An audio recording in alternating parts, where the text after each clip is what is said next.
बात साल 2019 की है। मंदसौर के नाहरगढ़ में पुलिस ने भारतीय जनता युवा मोर्चा के मंडल पदाधिकारी हरीश आंजना को डोडा चूरा की तस्करी के आरोप में पकड़ा था। हरीश के पकड़े जाने के बाद पार्टी ने उसे बाहर कर दिया। एक महीने बाद जब जेल से छूटा तो उसे नया रास्ता और नया संपर्क मिल गया था। उस संपर्क के जरिए अगले 5 साल में मध्य प्रदेश समेत दूसरे राज्यों में ड्रग का पूरा नेटवर्क खड़ा किया। पुलिस सूत्रों का कहना है कि जेल में रहते हुए हरीश आंजना की मुलाकात राजस्थान के ड्रग तस्कर शोएब लाला के गुर्गों से हुई। जेल से छूटते ही वह शोएब लाला के ड्रग नेटवर्क का अहम हिस्सा हो गया। वह मंदसौर से ही भोपाल, इंदौर सहित देश के दूसरे शहरों में एजेंट्स के जरिए ड्रग सप्लाई करने लगा। इस दौरान मंदसौर के मल्हारगढ़ के माल्या खेरखेड़ा गांव में उसने अपना आलीशान मकान बनवाया, महंगी गाड़ियां खरीदी और ऐशो आराम की जिंदगी जीने लगा। 6 अक्टूबर को भोपाल में पकड़ी गई 1814 करोड़ की एमडी ड्रग फैक्ट्री के मामले में गुजरात एटीएस और एनसीबी ने हरीश आंजना को गिरफ्तार किया है। एक साधारण परिवार से आने वाले हरीश आंजना ने कैसे ड्रग तस्करी का नेटवर्क बनाया, देखिए रिपोर्ट।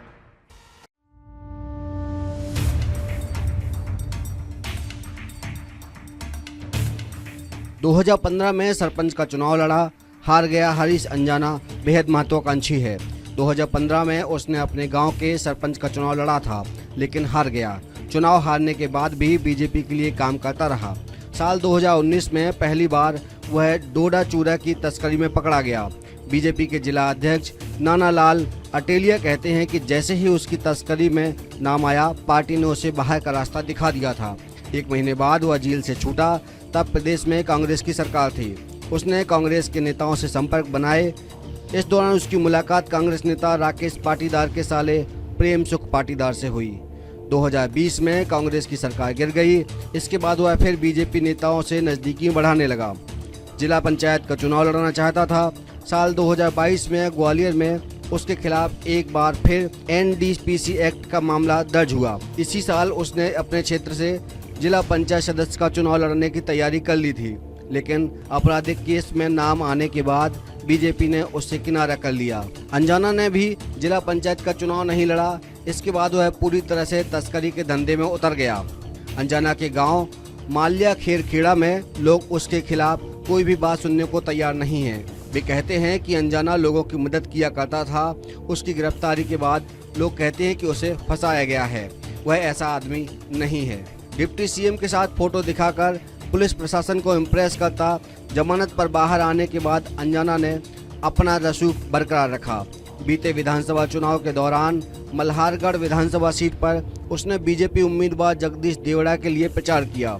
देवड़ा जब डिप्टी सीएम बने तो उन्हें बधाई देने के लिए वह भोपाल भी आया। इस दौरान उसने देवड़ा को बधाई देते हुए फोटो भी अपने सोशल मीडिया अकाउंट पर शेयर किए। देवड़ा जब अपने विधानसभा क्षेत्र पहुंचे तो वह उनके स्वागत की पूरी तैयारी करवाता रहा। कई अवसरों पर वह देवड़ा के साथ देखा गया। वही देवड़ा बोले उसके साथ कोई संबंध नहीं। पुलिस और प्रशासन के लोग भी उसके राजनीतिक संबंधों से प्रभावित होकर उसका काम जल्दी करते थे। वह सोशल मीडिया पर खुद को ऐसे प्रोजेक्ट करता था कि सरकार के बेहद नज़दीक है। कांग्रेस ने इन्हीं फोटो के आधार पर आरोप लगाए हैं कि उसके डिप्टी सीएम जगदीश देवड़ा से संबंध हैं। हालांकि बीजेपी समेत डिप्टी सीएम ने भी इसे लेकर सफाई दी है कि ना तो वह बीजेपी का कार्यकर्ता है और ना ही डिप्टी सीएम के साथ उसके संबंध हैं। भोपाल में एमडी ड्रग्स की फैक्ट्री कैसे शुरू की? पुलिस सूत्रों का कहना है कि जेल में रहते हुए शोएब लाला के संपर्क में आए हरीश ने अपना ड्रग्स नेटवर्क बढ़ाना शुरू किया। डोडा चूरा की तस्करी छोड़ वह एमडी ड्रग्स की सप्लाई करने लगा। इसी दौरान भोपाल में ड्रग्स फैक्ट्री खोलने की प्लानिंग हुई। मुंबई का सान्यान वाने जब जेल से छूटकर बाहर आया तो वह उसे फैक्ट्री डालने के लिए शुरुआती 50 लाख रुपए की मदद हरीश आंजना ने ही की। आंजना ने साल्यान से कहा कि वो गुजरात से कच्चा माल यानी केमिकल उसे भोपाल पहुंचा कर देगा। इसके बाद सान्याल ने अमित चतुर्वेदी से फैक्ट्री के लिए जगह का बंदोबस्त करने को कहा। फैक्ट्री में बने ड्रग्स की 2 खेप मंदसौर पहुंचाई गई। इसके बाद आंजना ने प्रेस बुक पाटीदार के मार्फत पहली खेप को ठिकाने पर भेज दिया। DA news plus desk report, Madhya Pradesh Chhattisgarh.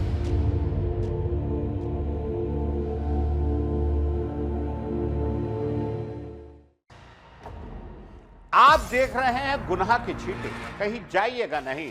हम थोड़ी देर में हाजिर होते हैं एक ब्रेक के बाद।